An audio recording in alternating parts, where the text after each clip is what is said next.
Dito na tayo sa pinaka-exciting na pa. Ito. Yung Mega Dream EX na Japanese. So, puro Japanese card yung nandito. Pack number 5, Mega Dream EX. So, let's go.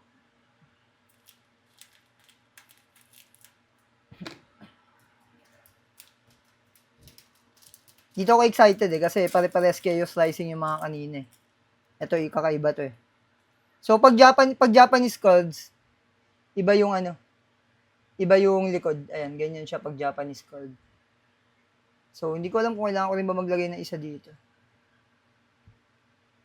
So, ayan. I think isa lang din, tapos dulo yata. Bala na, hindi ko na alam eh. Hindi ko alam kung paiba-iba ba yung card trick sa bawat pack eh. Pero yan, nilagay ko lang yung nasa dulo, papunta sa harapan. Hindi ko alam kung sino to. Lalong di ko mababasa to kasi Japanese. So, pag di ko siya kilala, di ko siya talaga kilala. Tulad niyan, ang dami ko talaga hindi kilala. Puro di ko na kilala tong mga to eh. Grabe, wala akong kilala ni isa. What the fuck? Sino tong mga to? Who's that Pokemon? Ooh, Snorlax!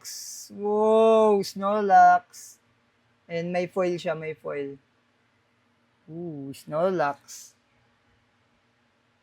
Isa to sa cutest Pokemon para sa akin si Snorlax. Then, ito, sino to? Hindi ko kilala kung sino to, pero foil din siya eh.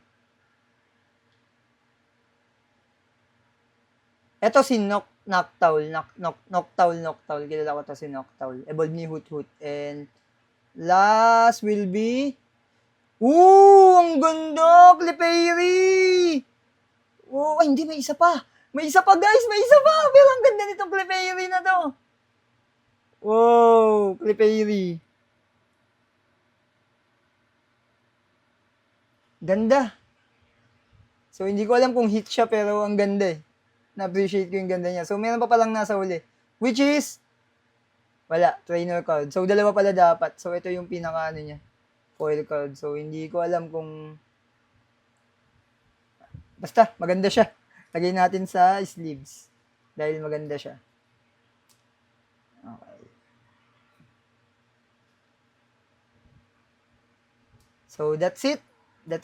So, ito yung dalawang magandang nakuha natin.